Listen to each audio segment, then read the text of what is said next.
este tipo de tema que se ha tocado,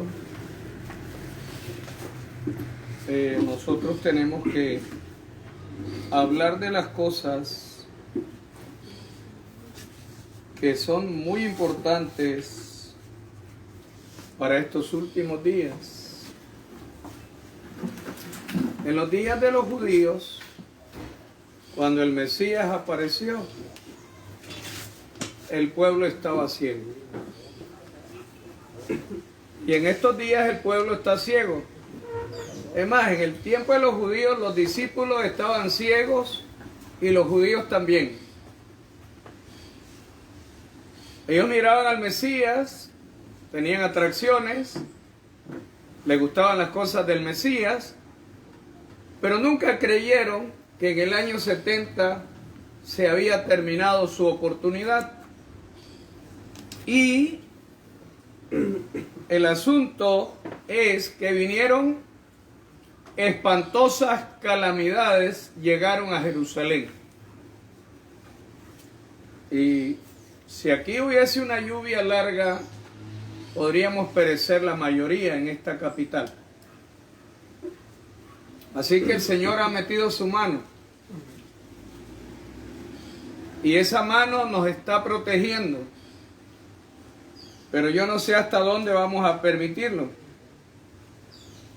Dice que aparecieron muchas señales y maravillas en el tiempo de los judíos como síntomas precursores del desastre y la condenación. Y el asunto es que a la medianoche, en el tiempo judío, una luz extraña brillaba sobre el templo y el altar. Venía una señal de que la gracia se estaba terminando. Y ruidos misteriosos. El diablo indudablemente está en una persecución personal con cada uno de nosotros. Y como conoce los puntos infectados de nuestro carácter, él sabe cómo manejar las mentes que no están preparadas para obedecer, ni para creer. Ahora, durante 7 años, un hombre recorrió continuamente las calles de Jerusalén, anunciando las calamidades que iban a caer sobre la ciudad. De día y de noche, entonaba la frenética endecha: voz del oriente, voz del occidente, voz de los 4 vientos, voz contra Jerusalén y contra el templo, voz contra el esposo y la esposa, voz contra todo el pueblo. Este extraño personaje lo encarcelaron por estar dando una voz como la de Juan el Bautista, y azotado sin que se quejara, porque estaba diciendo lo que venía. Ahora, a los insultos que le dirigían y las burlas que le hacían, no contestaba sino con estas palabras: ¡ay, Jerusalén! ¿Y cuáles fueron las palabras de Jesús? Jerusalén, Jerusalén, apedreas a los profetas y matas a los que te son enviados. Ahora, se acerca la crisis de la historia del mundo, y cuando cada movimiento en el gobierno de Dios será vigilado con mucho interés y una aprehensión indecible, y los juicios seguirán en rápida sucesión: incendios, inundaciones, terremotos, guerra y derramamiento de sangre.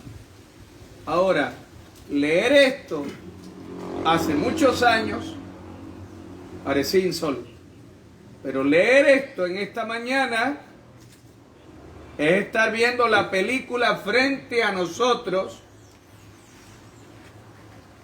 y seguir pensando que la vida sigue igual, que mi pensamiento sigue igual, que mi sentimiento sigue igual, que Dios es amor y como la iglesia es la niña del ojo de Dios, pero en una ceguera la niña se destruye y estamos en un tiempo difícil. Fíjese que hay una gran crisis que inicia el momento de los juicios destructivos de Dios. Y una vez que los juicios destructivos de Dios comienzan, se cierra la puerta para aquellos que decidieron no entrar. ¿Y quiénes son esos? ¿Quiénes serán? ¿Quiénes serán los que no decidimos entrar? Porque según nosotros los adventistas ya entramos, ¿no? Y se nos vino toda la luz, pero la metimos ¿dónde? Debajo del almud. ¿Ve? Entonces la puerta se va cerrando para aquellos que decidimos no entrar. Si el Espíritu Santo se iba a derramar en el Pentecostés, ¿cómo tenían que estar los apóstoles? Si se iba a derramar en el Pentecostés, ¿qué condiciones había que tener para recibir las lenguas de fuego y el poder del Espíritu Santo? ¿Qué condiciones tenían que tener? Primero, un solo ánimo, unánimes. Segundo, juntos. Ahora, indudablemente, cuando vos tenés el elemento, lo desperdiciás. Pero cuando ya no lo tenés, ahora lo deseás. ¿Verdad? Ahora tenemos libertad de hablar y expresarnos y juntarnos. Pero llegará un momento en que los mismos protocolos, los mismos decretos, van a traer un problema serio para cada uno de nosotros, donde tal vez vamos a desear estar juntos, no vamos a poder. Vamos a desear hablar, no vamos a poder. Porque estamos llegando al momento crítico que los profetas dijeron.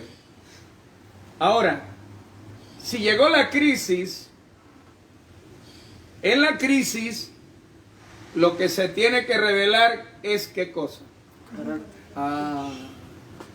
Ahí está el problema. El carácter, hábitos. Los hábitos forman el carácter. Si tenemos el hábito de pensar mal de todo, si tenemos el hábito de rechazar todo, si tenemos el hábito de hacer lo que la voluntad nuestra quiere y no dejar que el Espíritu Santo tome nuestra voluntad y nos guíe a toda la verdad, estamos en problemas. Cuando la voz fervorosa proclamó a medianoche, he aquí, ¿qué? Viene el esposo. ¿Cuántas voces? ¿Cuántas? ¿Cuántas voces? Dice que a la medianoche fue oída, ¿cuántas voces? Una voz. Una voz. ¿Era Juan el Bautista esa voz? ¿Era Elías esa voz? Claro. Juan era una voz. Y él dijo, yo soy la voz que clama, ¿en qué lugar? Y cuando apareció Elías para debatir con con el protestantismo apóstata de los falsos profetas y la imagen de la bestia, era una voz. Y si usted y yo, que tenemos la lámpara, y debe ser lámpara a nuestros pies, y el libro de Malaquías nos está llamando a una reflexión, el libro de Malaquías, y usted teniendo la Biblia, que va a llegar un momento en que no la va a tener y que ahora no la abre ni la va a volver a abrir. Y en el libro de Malaquías, capítulo 4, primero anuncia la voz en el verso 1 que viene, he aquí viene el día como ardiente. Bueno, ahora fue de agua, pero en California, ¿cómo es? Fuego. Y ese fuego irá creciendo y destruyendo las plantaciones, destruyendo los árboles, destruyendo las casas, destruyendo la gente, porque el dragón se llenó de ira contra la mujer. ¿Y ahora con quién es la guerra? Contra el remanente de la simiente de la mujer. ¿Y dónde estamos nosotros? ¿Dónde queremos caminar? ¿Dónde queremos estar? Nuestra religión es caprichosa, ¿sí o no? ¿De qué vivimos? Del capricho. ¿Y nos enojamos con quién? ¿Con quién? Con Dios. Porque nuestros caprichos son contra Dios. Porque el que hable es Dios. Y dice, viene el día ardiente como un horno. Y todos los que... ahí está el problema. Que si no nos ubicamos en el camino correcto, entramos en el campo de la soberbia. Y todos los soberbios y todos los que hacen maldad serán estopa. Y aquel día que vendrá los abrazará, ha dicho Jehová de los ejércitos, el cual no les dejará ni raíz ni rama. Está terrible esto que viene, ¿no es cierto? Mas a vosotros, los que teméis mi nombre, nacerá el sol de justicia, y en sus alas traerá ¿qué? Traerá salud, traerá salvación, y saldréis y saltaréis como becerros de la manada, y hollaréis a los malos, y a los cuales serán ceniza bajo las plantas de vuestros pies, en el día que yo hago, ha dicho Jehová de los ejércitos. Pero este remanente se le da una voz de alarma. Acordaos de qué? De la ley de Moisés, mi siervo, al cual encargué en Horeb ordenanzas y leyes para todo Israel, porque he aquí, yo envío a Elías el profeta antes que venga el día de Jehová grande y terrible. Ahora, ¿cuándo es ese antes? ¿Cuándo aparece Elías? ¿Quién es Elías? Bueno, se cree que los que viven en santidad, que no son rebeldes, que son humildes, que son sencillos, que son guiados por el Espíritu Santo, esos son los hijos de Dios. Eso es lo que dice Romanos 8. Y ese tipo de personas representan ¿a quién? A Elías. Así que si usted y yo queremos estar preparados para el pequeño tiempo de angustia, para la proclamación, usted y yo tendremos que entender que ha llegado la hora de una completa reforma. Y cuando se habla de velar, es vigilancia. Usted contrata un vigilante, ¿para qué? ¿Para que duerma o para que vele? Entonces, si usted está vigilando, usted da el grito de alarma. He aquí el esposo viene, salid a recibirle. Ahora, este aspecto hace que usted y yo estemos preparados, porque en ese acontecimiento, las dos clases de vírgenes, ¿qué les pasó? Pero ¿quién estaba despierto? Estaba despierto Elías, Juan el Bautista. A la medianoche, cuando todas dormían, fue oída una voz. Pues tú y yo tenemos que entender estas cosas. Si somos el Elías de Dios, para preparar el camino del Señor, porque la reforma ProSalud prepara el camino para la victoria de la iglesia. Y Dios tiene un ejército de médicos misioneros, de acuerdo al orden evangélico, que representan al Elías de Dios, representan a Melquisedec y representan a Juan el Bautista. Ahora, cuando la presencia de Dios se retiró de la nación judía, tanto los sacerdotes como el pueblo lo ignoraron. ¿Cómo es el negocio ese? Cuando se retiró la presencia, ¿qué pasó? El pueblo y los sacerdotes quedaron ¿cómo? En ignorancia. Peligro, ¿no es cierto? Pues todos decimos somos el remanente, pero no sabemos hasta dónde nos llega el sueño, porque hay muchos sueños. Yo quiero ser santo a mi manera. Quiero que todos me obedezcan, que todos me crean, que todos hagan lo que yo digo, en cualquier forma.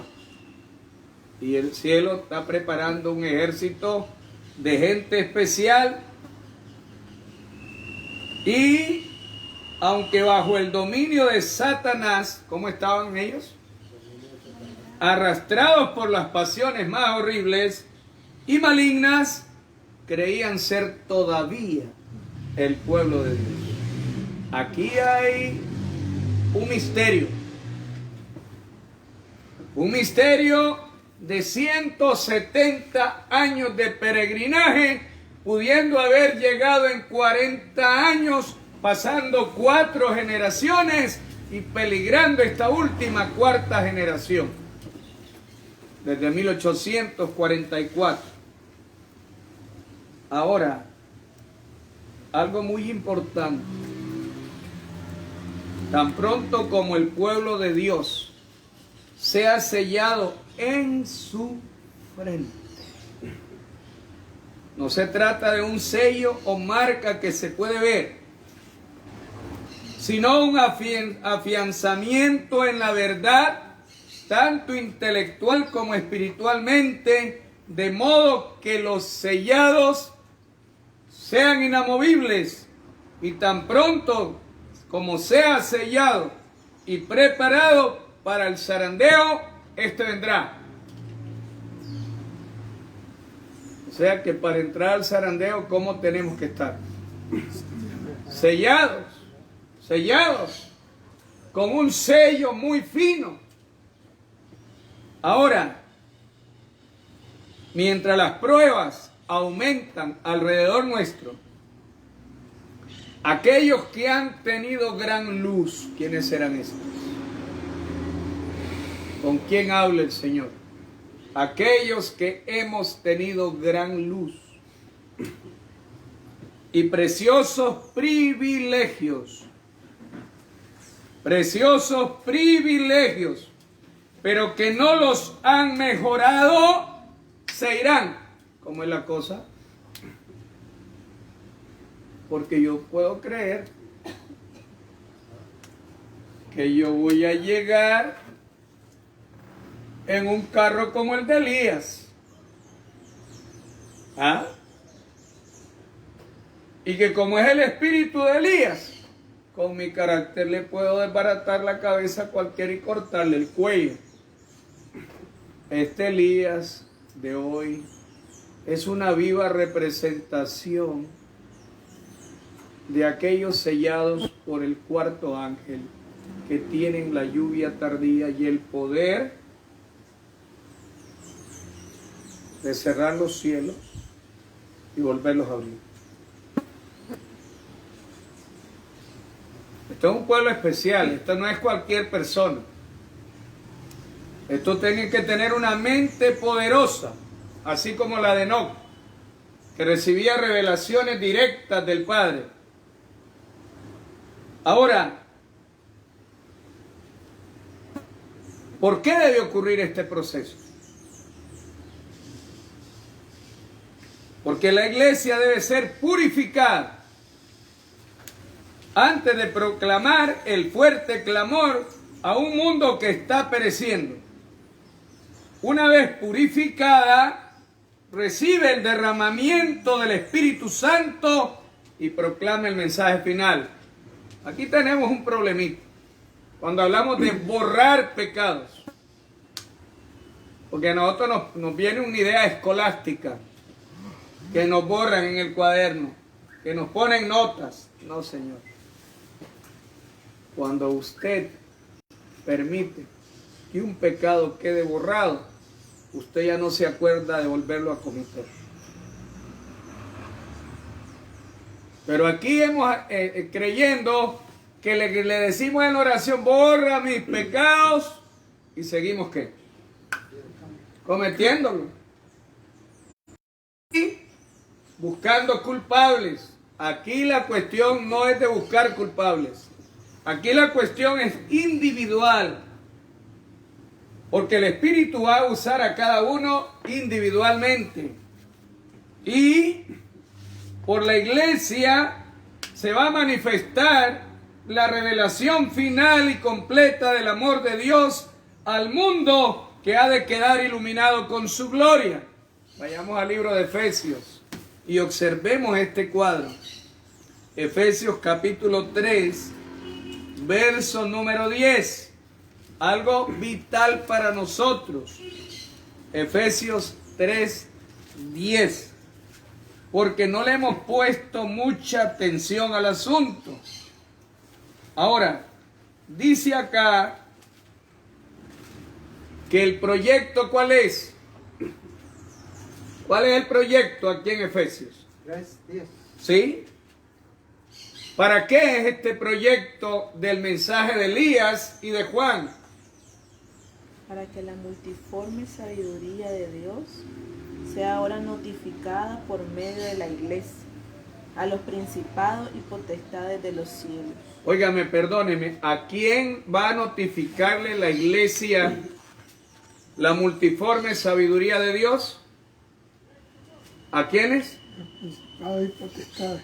O sea, que la cuestión no es de predicar solo aquí abajo. Que le vamos a notificar a los mundos que no cayeron que Él tiene una multiforme sabiduría en 144,000 gavillas selladas. De acuerdo a la página 88 del libro Primeros Escritos. O sea, que van a ser muchas las formas como el Espíritu va a utilizar a este remanente triunfante.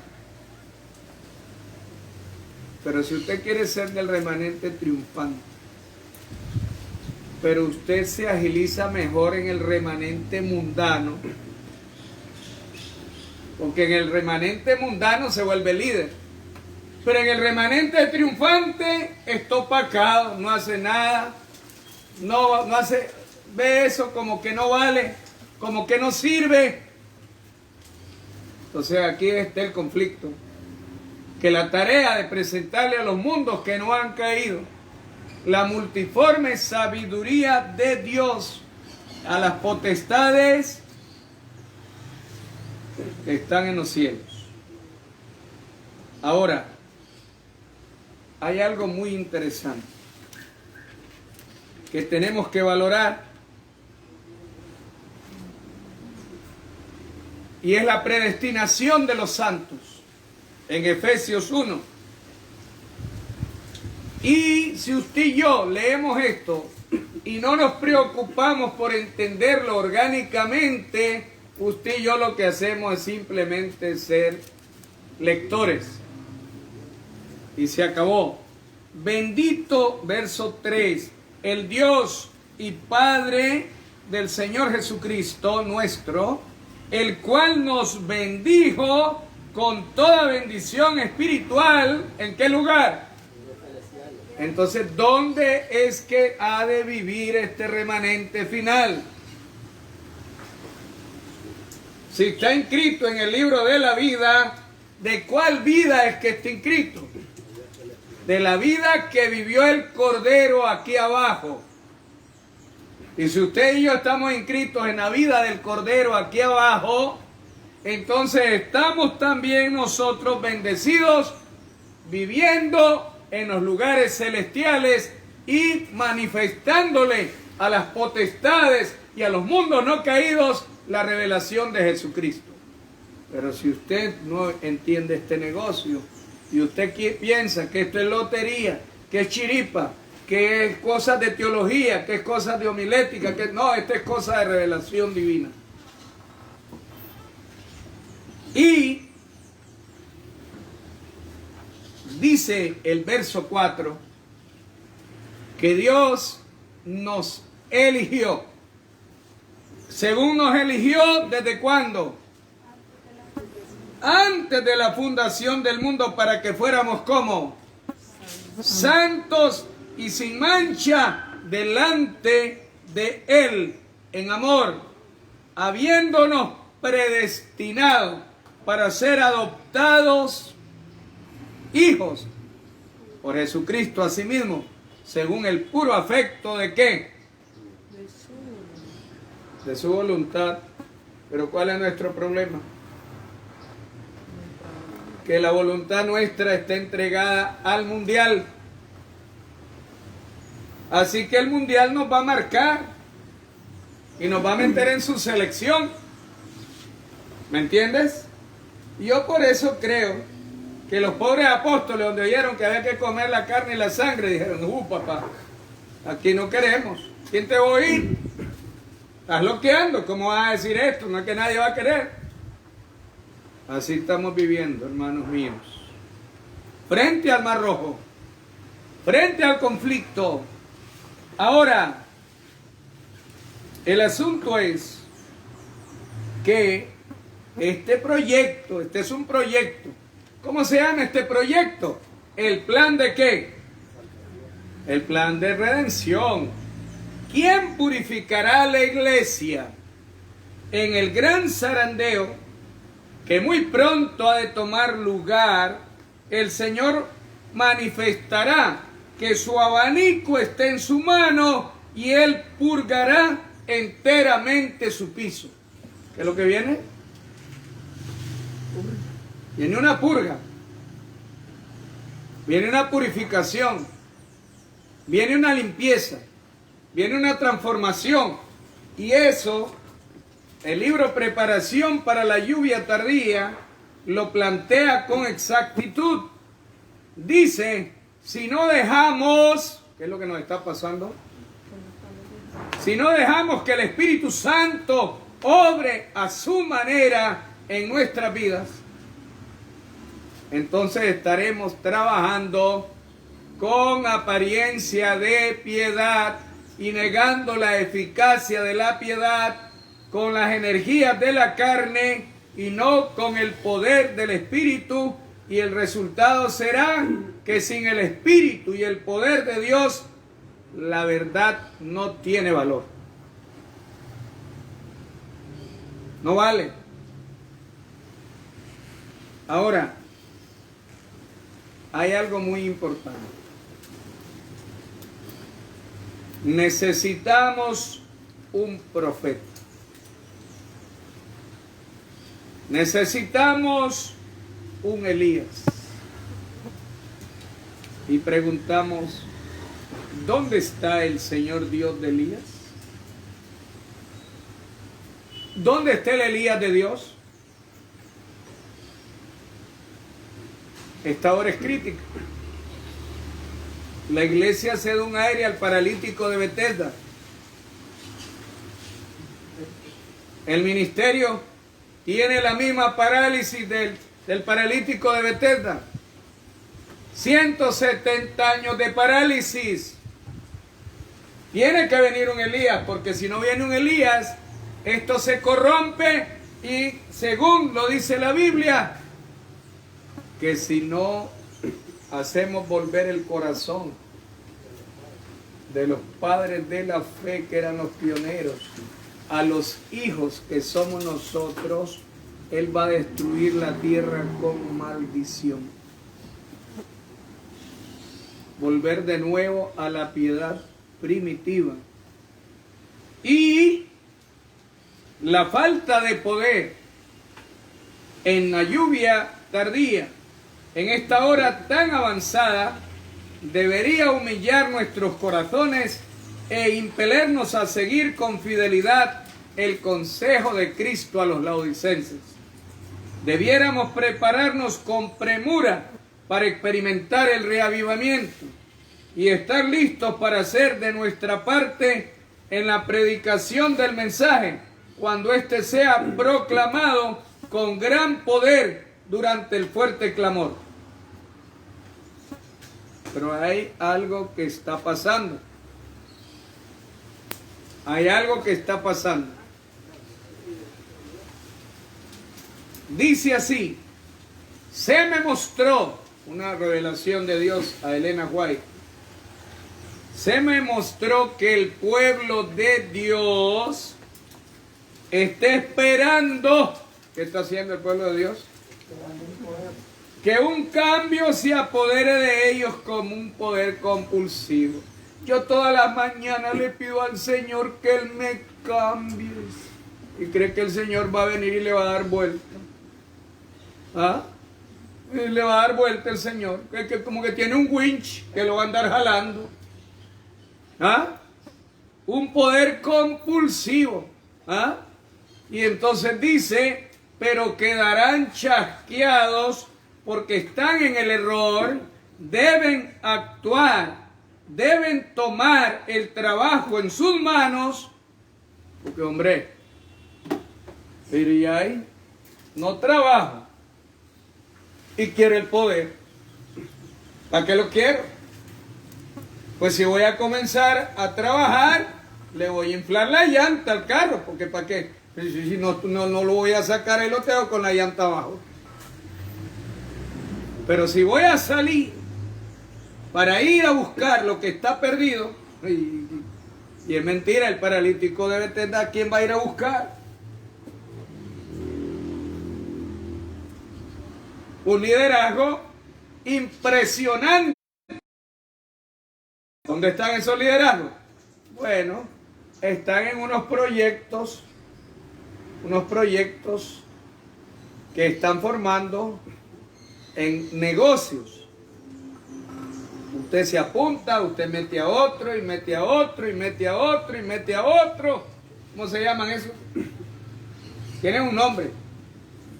Los que venden cosas. Sí. Multiniveles. Multinivel. Dice. Y aparecen unos líderes, amigos, que lo dejan a usted con la boca abierta. Pero claro, detrás de eso, ¿qué es lo que hay? Hay premios.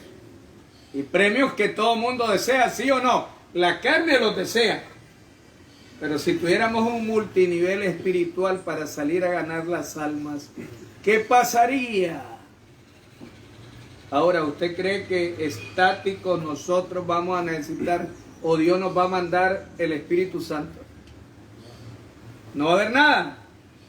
De tal manera que deben actuar, deben tomar el trabajo en sus manos y clamar fervientemente a Dios por el verdadero conocimiento de sí mismos. Yo quiero pedirle al Señor que me enseñe a conocer al otro para ver cuántos engaños me hace. Pero yo no quiero conocerme a mí mismo. ¿A dónde están mis problemas reales?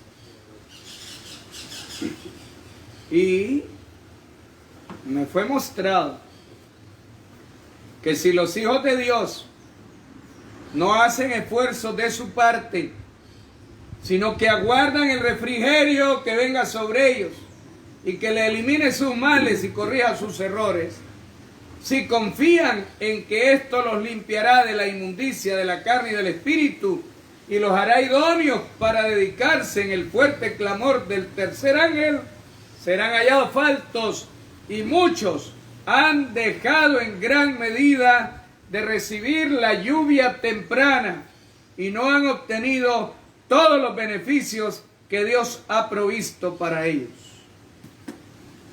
Así está escrito. ¿Estamos en cuál juicio? Acercándonos a cuál juicio. Los vivos. El de los vivos. Ahora, ¿quiénes constituyen el remanente fiel? Desde el principio las almas fieles han constituido la iglesia en la tierra. ¿Era el pueblo judío el remanente fiel? ¿O eran los discípulos el remanente fiel? ¿Cómo era el negocio?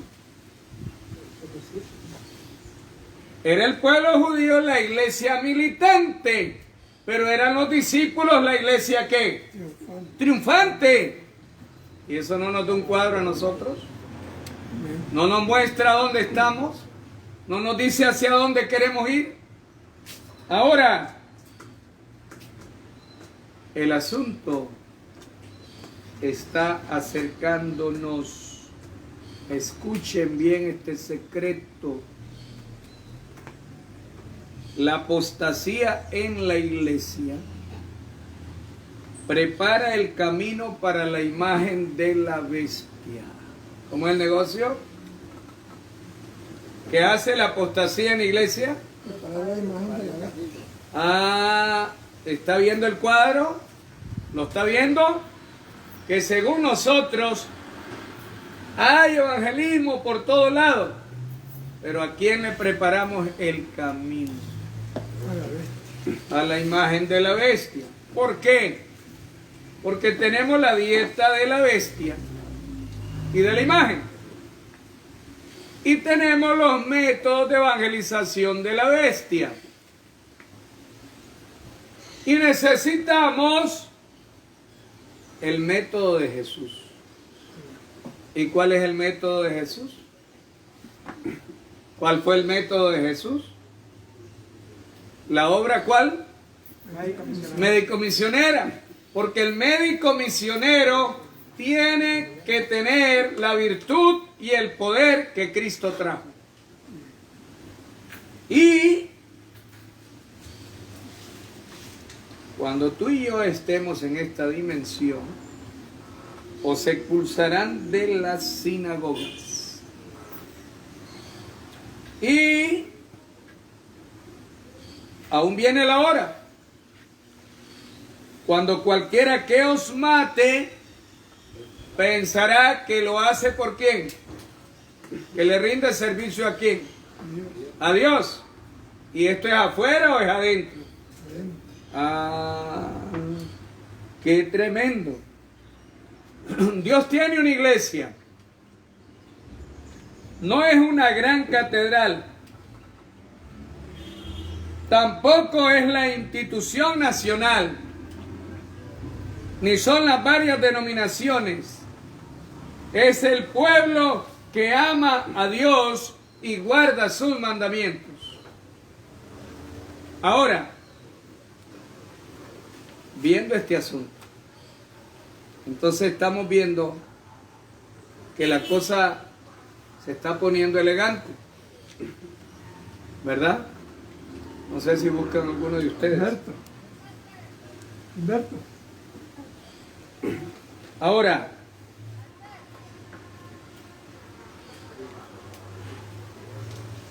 ¿supieron los antidiluvianos cuándo había que entrar al arca?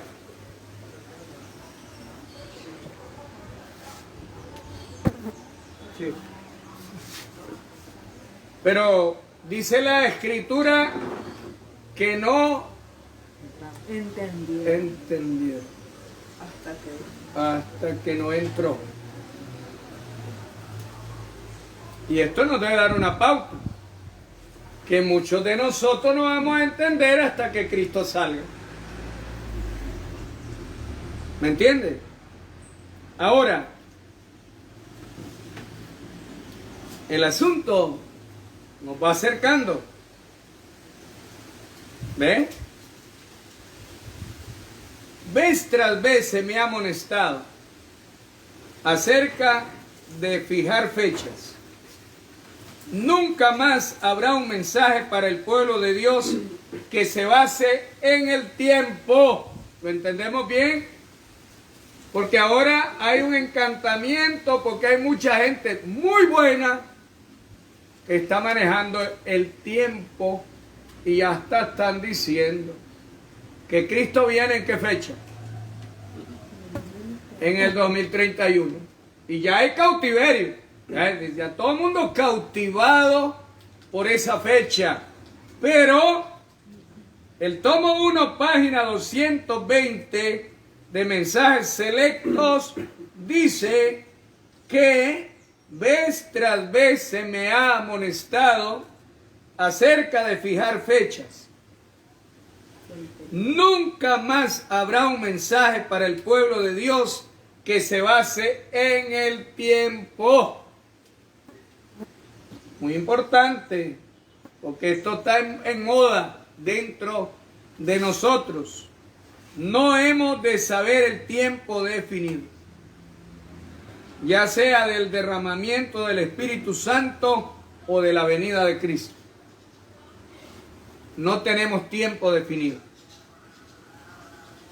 Y, oigan bien esto, después de que los 7 truenos emitieron sus voces, yo iba a escribir y oí una voz del cielo que decía: sella las cosas que los 7 truenos han hablado y no las escribas.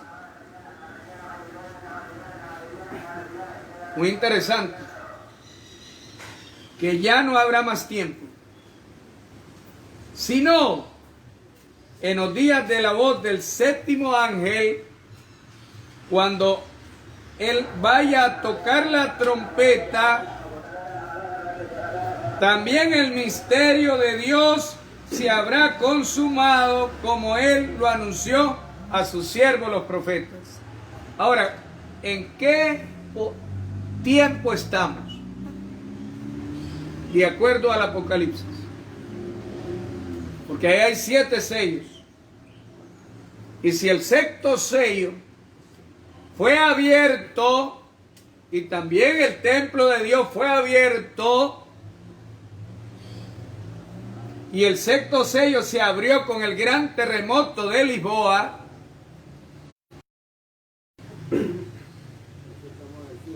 entonces hace mucho rato venimos en el 7º, pero nos parece que esto está bonito, ¿verdad que sí? Como que no pasa nada, ¿verdad que no? Pero dice acá,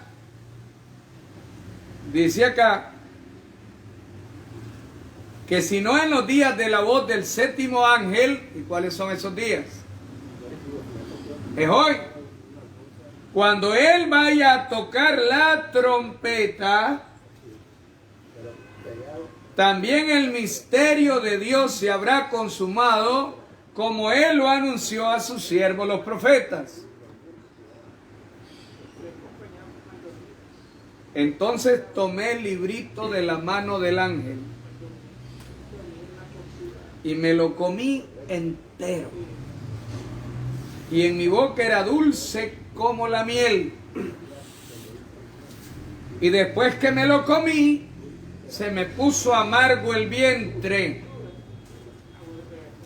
Y él me dijo: debes profetizar otra vez sobre muchos pueblos, naciones, lenguas y reyes.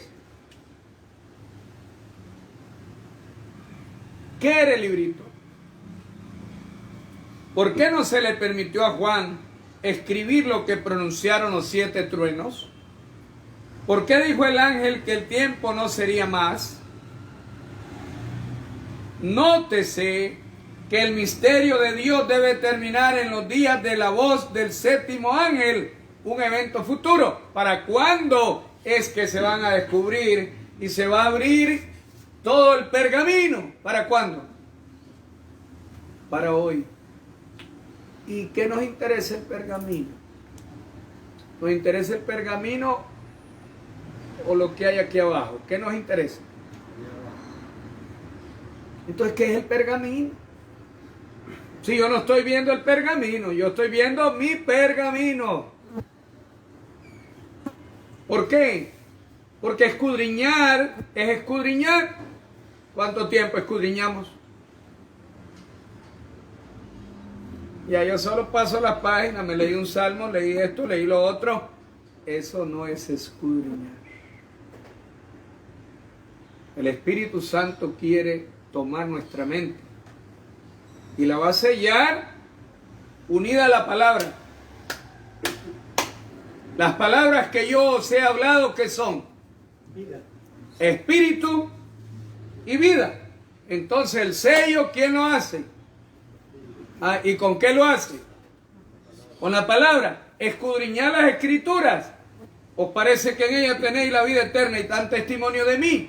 Pero en el séptimo ángel, que es ahora, entonces se me indica que estamos en el momento de que el misterio de Dios, ¿verdad?, termine. Y el ángel poderoso, ¿quién era ese ángel poderoso? Que instruyó a Juan. ¿Cuál fue el ángel poderoso que instruyó a Juan? Fue Gabriel. ¿Quién fue el ángel poderoso que instruyó a Daniel? Fue Gabriel. ¿Quién fue el ángel poderoso que instruyó a Elena White? Fue Gabriel. Y si los tres tuvieron instrucción de la misma fuente, entonces, ¿por qué tanto pleito contra una profeta? Contra un Elías. Ahora, el ángel poderoso que instruyó a Juan era Gabriel. Pero cuando usted abre Apocalipsis 1, observa qué interesante lo que pasó.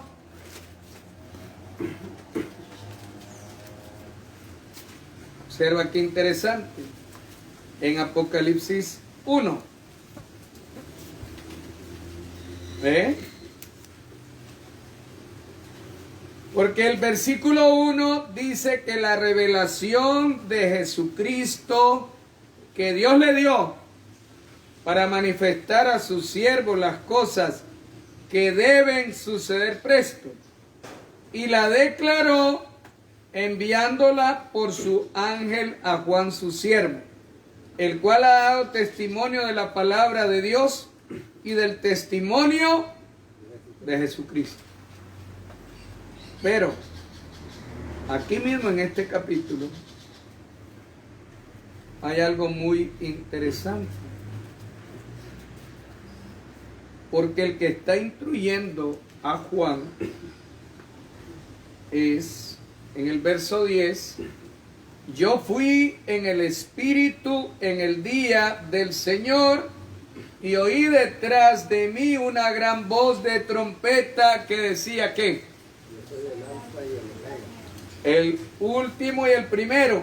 Y ahora, ¿qué orden le da? Escribe. Escribe en un libro lo que ves. Ahora, ¿quién es el instructor ahí? Es Cristo. Ahora, el ángel poderoso que instruyó a Juan era nada menos que Cristo. Y después de que los 7 truenos emitieron sus voces, se le ordena a Juan, como a Daniel, con respecto al librito, sella las cosas que los 7 truenos han dicho. ¿Cómo están entonces esas cosas? Estaban selladas. ¿Ah? Estaban selladas. Y estas cosas se refieren a sucesos futuros que serán revelados a su debido tiempo. Y Daniel recibirá su heredad. y al fin de los días, Juan ve el librito al cual le han quitado los sellos. Y de esto se deduce que las profecías de Daniel tienen su aplicación en la proclamación al mundo de los mensajes del primero, del segundo, del tercero, y la apertura del librito era el mensaje en relación con el tiempo. Los libros de Daniel y Apocalipsis son uno. El primero es una profecía y el otro una revelación. Uno es un libro sellado y el otro es un libro abierto. Juan escuchó los misterios que pronunciaron los truenos, pero se le ordenó que no los escribiera. A Daniel se le dijo lo mismo. Sella las palabras y cierra el libro hasta el tiempo del fin. La luz especial que se le dio a Juan, expresada en los siete truenos, era un bosquejo de sucesos que debían ocurrir bajo los mensajes del primero y segundo. Pero no era no era lo mejor para la gente conocer esos eventos, porque su fe debe necesariamente ser probada. El plan de Dios era que se proclamaran verdades más maravillosas y avanzadas. Los mensajes de los ángeles primero y segundo debían ser proclamados, pero no había de revelarse mayor luz antes que esos mensajes hubiesen hecho su obra específica. Esto se representa por medio del ángel que estaba parado con un pie en el mar, proclamando con un solemne juramento que el tiempo no sería más. ¿Qué le parece? ¿Ha leído el capítulo 10 de Apocalipsis? El ángel que tiene un pie en cada lugar, en la tierra y en el mar. Y el proyecto de profetizar los mismos libros para el reavivamiento, escudriñar los libros para el reavivamiento Lo que estaba escrito en el librito eran las cosas que sucedieron en el 44. Así es. Pues, Así entonces es. estaba ahí, por eso dice que no lo dijera, pues. Entonces todos los eventos que estaban escritos en el librito es lo que sucedió en el 44, por eso era la altura del primero y del segundo ángel. Incluso Claro. a Daniel se le revela el chasco que pasaron los hermanos del 44, por eso no lo escriba, Así es. porque era necesario. Había una incógnita para ver hasta dónde llegaba la fe y cómo se iba a zarandear todos los que se estaban esperando a Cristo. Porque como iba a haber un chasco, porque faltaba un tercer mensaje, y eran nuevas verdades, nuevos deberes, no se les podía tirar de una vez. Ahora, este tiempo, el que el ángel declara con un solemne juramento, no es el fin de la historia del mundo, ni del tiempo de gracia, sino del tiempo profético que precederá al advenimiento de nuestro Señor. Es decir, la gente no tendrá otro mensaje acerca de un tiempo definido. Después de este lapso que ahora abarca desde 1842 a 1844, no puede haber ningún cómputo definido de tiempo profético. El cálculo más prolongado llega hasta el otoño de 1844. Entonces vemos claramente que todo esto es un anuncio para que no caigamos en falsas interpretaciones. ¿Ve? Y el gran asunto es que hay algunos detalles que necesitamos estudiar, pero que aquí también el tiempo no será más. ¿Qué hora es? Faltan 6 para las 12. Ah, bueno, vamos a aprovechar los 6 minutos que nos quedan.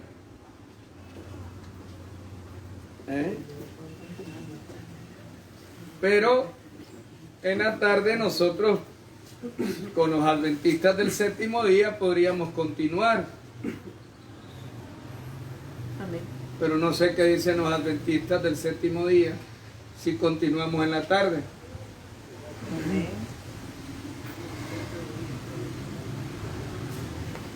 Amén, dijeron acá. No se pregunta. No hay pregunta, dice César. Ah, pues nos quedamos para la tarde. Claro. Yo digo amén, ¿y ustedes qué dicen? Amén. Aleluya. Bueno, entonces aquí terminamos. Terminamos acá. Vamos a orar para darle gracias a Dios.